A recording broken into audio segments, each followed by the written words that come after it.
Это просто страшно, как наживаются на людях. Досмотрите это видео до конца, и вы узнаете ситуацию, которая возмутила многих. Подписывайтесь на обновления, и точно будете в курсе всего самого важного. Номер 55Б по улице Магрур-Мирзо Улугбекского района столицы был построен недавно, но в его стенах огромные трещины. Застройщик, который возводил этот и другие дома, сидит в тюрьме. Однако люди до сих пор вынуждены жить в аварийном строении, поскольку еще не получили даже компенсации. О ситуации с домом номер 55Б стало известно после того, как в соцсетях были опубликованы фотографии стен с огромнейшими трещинами.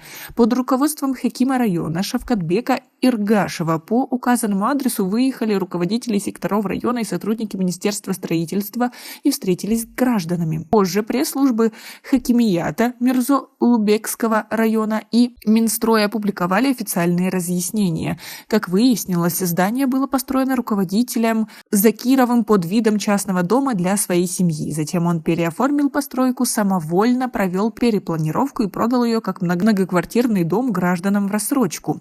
При работах по данным Минстроя не соблюдались требования к строительству в сейсмоопасной зоне. Сейчас дом находится в аварийном состоянии. Мирзо Улугбекской районной прокуратурой 18 февраля 2022 года было предъявлено обвинение Закиру и другим лицам, в том числе его брату. Они обвинялись по статьям 168 мошенничество и 186 производство, хранение, перевозка в целях сбыта либо сбытов товаров, выполнение работы или оказание услуг, не отвечающим требованиям безопасности, и 229 самоуправство Уголовного кодекса.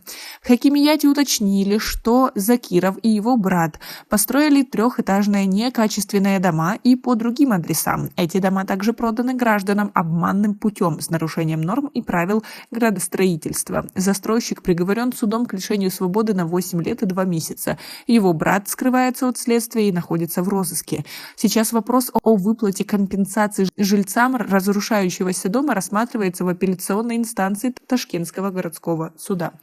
Как вы относитесь к такой ситуации? Конечно же, хорошо, что этот преступник сидит за решеткой, но что делать людям, которые живут в таком доме? Ведь он может обрушиться на голову их же детям в любую минуту. И кто понесет за это ответственность? Человек, который построил здание, уже в тюрьме, а те, кто медлят, тоже должны нести ответственность за все это. Ведь как-то же этот человек получил разрешение, как-то уже он смог продать эти дома. Люди же получили на них документацию, значит, есть и те, кто тоже виноват. Вы согласны? А Каракалпакское республиканское управление Департамента экономических преступлений при Генпрокуратуре провело проверку документации на строительство базы отдыха в Кигилийском районе и выявило хищение. В частности, проверяющие установили, что ответственные лица двух компаний, участвовавших в строительстве, вписали в документы работы, которые ими не выполнялись, в результате чего было присвоено 214,5 миллиона суммов. В настоящий момент против них возбуждено уголовное дело по статьям 167 и 209 Уголовного кодекса Республики Узбекистан.